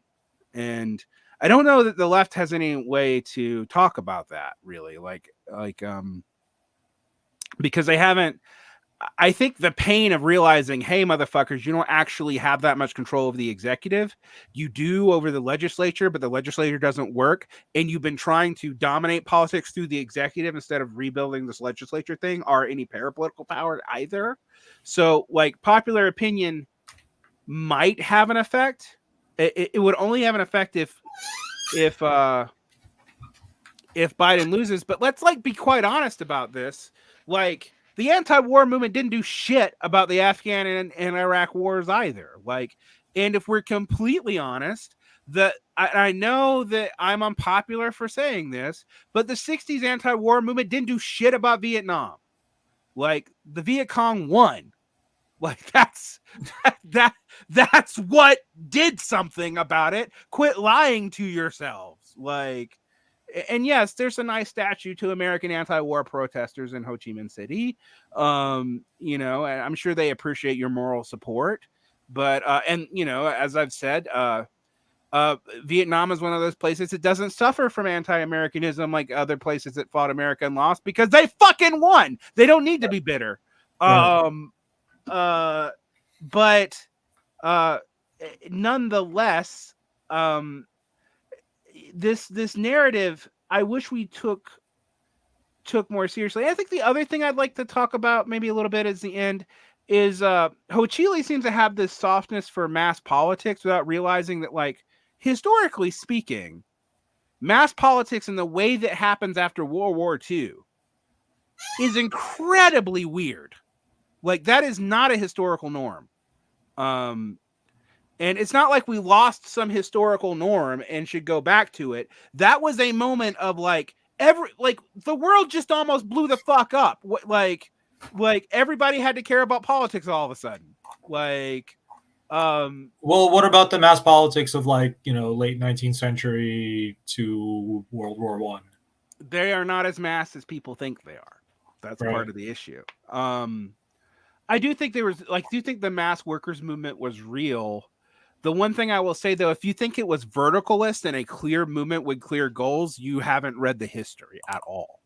Like, they were all over the place, and there was all kinds of infighting. And one of the things about a mass movement, like a class-based mass movement, is it's going to be at war with itself. Like, and I don't mean like in a literal Civil War sense, but I mean in an ideological sense. Like if you and I got all the workers in America and we all acted together, like, there would be, on issues of almost anything of import that isn't economic, we would have to hash it out. It is not clear how it would go. Like, I kind of think that the working class is less reactionary on race and sex than people kind of pretend that it is. I've seen that in my daily life. Also, you know, this whole weird thing about, like, somehow there's no blue hairs in and like the working class, they're all college educated, is bizarre. You know, how many lesbians have I known work down at the 7-Eleven? Like, come on, man.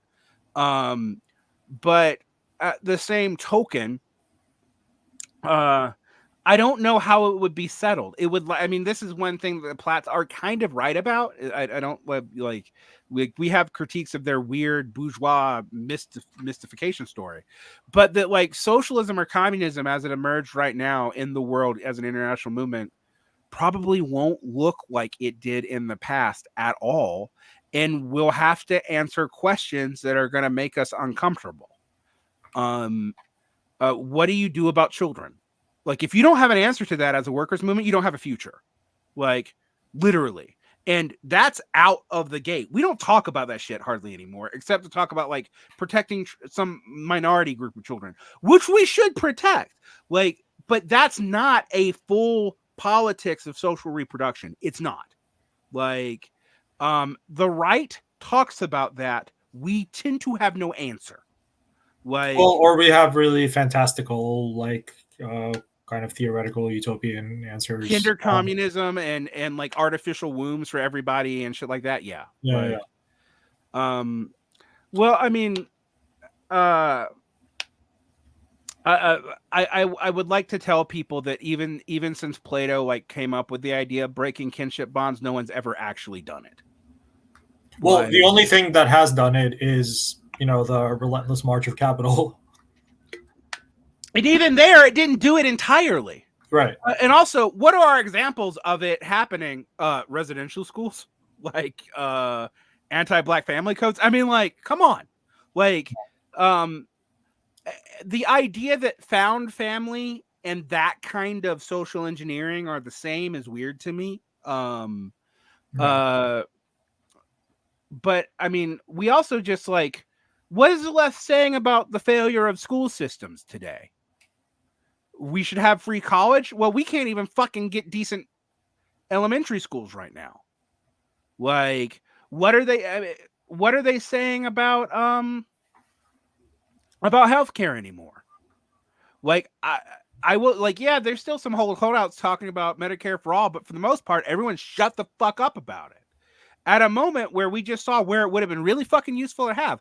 Although, I mean, the caveat is whether or not you had socialized medicine was actually not a good predictor of whether or not you handled COVID well. So, Oh yeah, Belgium. Yeah. Yeah. You know, it helped to have socialized medicine and be an island, hopefully with a low population and low population density, a la New Zealand. Right. Like, and which is like great if you're New Zealand, but that's not like most of the planet, nor could you import those policies anywhere else. So China handled it better than the West after as I reminded people, after lying about it. Right. And no one really knows the Chinese stats because it quit cooperating with the WHO, even though it's a major funder. So I think like we have to be honest that we saw an international breakdown around this stuff, and I think the COVID response was a proof of how facile a lot of these people were, in a lot of different directions. Like, some people cut right wing immediately. Some people cut very pro state while they were claiming to be anarchists. Some people pretended that some of the concerns out of the right about like this medical establishment that was kind of fucking fake. Like, I do think it's really damning that the left was really on it on opposing Trump's politicization of the COVID response, but really off it on Biden's, and except for a group of the left that has tried to also pretend that we needed to mask and hard social isolate for years and years and years, as if that is possible. Oh yeah, that's like, no society on earth has ever done that, guys. No, none, never. Like, so I don't know what you're thinking. Like, we needed to do more to protect the vulnerable, and we didn't. But pretending that we could all lock down forever doesn't actually do that. I mean, the cat's out of the bag. It's like it's endemic now. Like, so. Yeah, it's already too late, and it is following the pattern of an endemic disease. It's getting less and less deadly over time. Like, it's going to be like flu. Like, the flu is still going to kill a shit ton of people. I mean, people would be like, "Oh, it's like the flu," and I'm always like, "Yeah, okay." You know how many people the flu kills a year? Like, it is the only disease that's up there in the top 10 killers of people that's communicable. Like, now that we got AIDS under control, the flu's the thing, COVID now more than the flu, but the flu was the most likely communicable disease to get you. So, that wasn't actually the gotcha that a lot of people thought it was. Right. But, COVID was much more serious than the flu. Now, if you're younger, it's probably not even as serious as flu. If you're older, it is more so. But like, pretending that we can all have the same policies around this is bizarre. Like, it's just weird. No one on earth has done that. Which is not to say that, like, yeah, we could, like, I would love it if masking had not become a weird social issue, because it's also useful for the flu. Is it a panacea for everything? No. Like, but I masked up during flu season and sinus season when I was in Asia. Like, it was just something that you did. Right. And it kind of helped. As opposed to like coughing into your armpit or whatever and pretending you're still not spreading disease. So, I think that's, there's stuff I wish was normalized, but the one thing I've also learned about the millennial left and its right is they've learned to make an identity political statement out of any fucking thing. Yeah. Like that is something, and that is a kind of new development, that any position you could possibly take seems to have some weird political valorization that does not logically flow from your politics, Right. other than like what group is implementing it at what time. Like, yeah, I mean, the whole, like, there was some tweet that was like a really good illustration of this. It's like, like a Sesame Street character reminding people to get their shots has a totally different like valence in 2023 than it would have in like as recently as like 2012, right? No one would have thought that that was a political thing. Yeah. It's a kind of a, I guess, to borrow sort of a theoretical phrase, it's like total subsumption, but instead of, well, it is capital. It's total subsumption of everyday life by politics. Which is, or real subsumption, rather. Yeah, real subsumption, but weirdly in a way that I think it's a politics that actually isn't political, right? Either. Like, it doesn't actually affect policy that much. It doesn't affect like it doesn't actually empower you to act locally. Like on a lot of the times, like one of the things that makes like a left response to say the Moms of Liberty or the Parents United, the conservative parents groups, really bizarre, is like they think they can just kind of run an anti-politics with that. And like what happens with a lot of these groups is when they go into a school board, they fuck everything up and then get voted out because they fucked everything up, because their only pet issue is the only thing they know or care about, and then everything else falls apart. This happened before when, the big issue wasn't sexuality, but when it was evolution, if people remember, like these people would take over school boards and evolution and immediately collapse. Because like you can't run a school system off of a pet issue. But when you think that you can run a school system just countering a pet issue, you're also running out. And I'm just using schools because that's the institution I know. But like I see this across the board. Like it's just on the defund the police stuff. And I know that people are very confused. Somebody asked me if I was where I stand. I'm actually a prison abolitionist, and like in a hard sense. And I'm like, because I actually, and this is going to be really unpopular amongst the left, I actually think corporal punishment is more progressive than prison. I'm okay with us whipping people. I mean, didn't Foucault make the same argument? Yeah, I know he did. This is one of my. There are also like right-wing libertarians who agree with me on this. Yeah. When I say that, leftists get horrified. You're okay with beating people? I'm like, it's a one-time thing. Like, and we can pay for their healthcare afterwards. Yes, I'm okay with inflicting pain. But on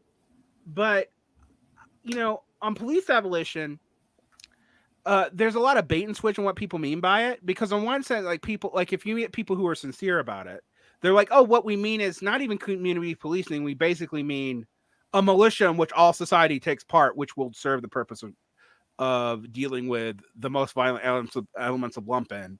And then like more social stuff to deal with, to like incentivize that. I'm actually not against that. Like, but no one really realistically puts that on the table. What they pretend is like, oh, we're just not going to have police anymore. We're just going to have social services. No one's going to need to use force. Right. Or on the other end of that, it's like, oh, fund social services, and also basically social services just replace the police and serve the same function, do the same things, but they just have a more progressive, branding or name.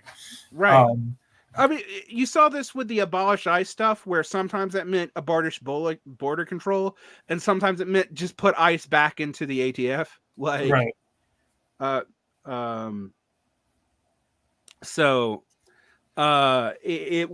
It's a weird moment. And it's one of the things that I used to critique anarchists for, but I now critique the entire left for it, where they'll adopt slogans that have a radical meaning and a really vague reformist soft meaning, and they're relying on you confusing the two. Yeah, I mean, not to sound like a philosophy bro, but the Motte and Bailey strategy. Yeah, well, I mean, not to sound like a philosophy bro, but so Alex Scott was his pen name or whatever. Scott Alexander. Scott Alexander, yeah. He's right about that. Like that's actually a pretty common tactic. I remember realizing that about standpoint epistemology. Weak standpoint epistemology is absolutely obvious. Strong standpoint epistemology is insane. But when you argue, like people are arguing from the standpoint of strong, and then when you push on them, they move to weak, and it's just like, stop it. You're like misrepresenting what you're doing. Like, and the left does that all the time. but there's also the fact that like the opposite end of that also happens. I think Scott Alexander didn't pick up on this, where like they seem to be arguing for the strong, but they're really arguing for the weak. Like if you actually read what policy proposals for Medicare for all was, for example, you're like, some of those are real fucking milquetoast, and would not do much of anything about the current medical situation. And some were like broad spectrum socialized medicine, which by the way, I think is a capitalist response to the problem, just one that like totally makes sense and we should encourage. Like, so there we go. We've been talking for about 2 hours, and I know you have stuff to do. So we talked a little bit about Alex's Hochuli's argument. We complained a lot. Although I do think we both agree that new forms of worker organization that are going to look a lot like inside outside groups in regards to unions, but not politics, are probably where we would get the basis for building a politics up. Like, when people would hear me critique electoralism, they thought I was making like this principled critique of electoralism. And my critique was actually, you haven't done enough to build a program to emerge from groups that already exist to support you politically, nor do you have the money. So your attempt to like rush to the national stage is way premature and can only be a media campaign effectively. And I think that has finally gotten through to some people because of the spectacular failure of the post-Bernie left, and the way that like Bidenism has totally cannibalized us. Like, almost, I think trauma talk's overused today, but almost in a way that like seems like a post-traumatic break. But I also think, Bernie was used to as a circular, a circular way to get around this. Like, how we need Bernie to manifest the workers' movement to have the workers' movement. That was always like, that's not going to happen. Like, that's right. Like, you need the workers' movement to get Bernie in, but you need Bernie to create the political space for the workers' movement. That's a circular argument where, like, basically you have to miss the fact you need the thing that you're trying to do to happen before the thing that you can try to do happens. And you've never built a coalition up in or outside of the Democratic Party to really do that. And I'm sorry, 100,000 people in the DSA. Like, I would point out that, like, dude, there are more Moms for Liberty than DSA members, guys. Like, that has not really gotten through people's skull. And they're less regionally diffused. I mean, they're more regionally diffused. They're all over the United States. Whereas the DSA is effectively in, and Benjamin Studebaker really pointed this out, Democratic strongholds. That's where they are. Like, the largest DSA is in New York and California. Those are the most Democratic states. Like, right. I mean, like, they're also huge states. I mean, but nonetheless, you get what I'm talking about. This is yeah. I mean, literally, if every DSA member in New York and California refused to vote for the Democrats, it would make zero difference. Right. Like, yeah. Yeah. I mean, like, when the left of the DSA is like, we're going to hold elective accountables, and I go, how the fuck are you going to do that? Like, you empowered them before you have the means to hold them accountable. And they don't need you as much as you needed them. And I think a lot of the DSA rank and file actually kind of realized that, and that's why their votes seem incoherent. Like, but anyway, what's your closing thought? I guess I kind of alluded to it. I guess I might as well sort of plug this. It's not an official announcement yet, but yeah, I mentioned this. You've had Sean from Antifada on before. So yeah, there is kind of an attempt in the works to sort of launch something that could potentially be the kernel of this sort of different pre-political kind of workers organizing that we've sort of talked around as an alternative to all these kind of like failed cul-de-sacs. So there will be more kind of like formal announcements coming out soon. But yeah, the ILC, embarrassing, I forgot what C stands for. But yeah, the Independent Labor Club, other people will be able to talk more about it down the line. But there's I know Sean's talked about it at a couple of like a conference in Chicago. If you have any other questions about that, I could try to answer them. But right now, it's just very much still in the early kind of planning stages. Yeah. Yeah. Right now, it's mostly in New York, right? Yeah. There's been some interest from other stuff, but I think we're not in the place yet of like forming multiple chapters. I mean, it's literally still like hammering out.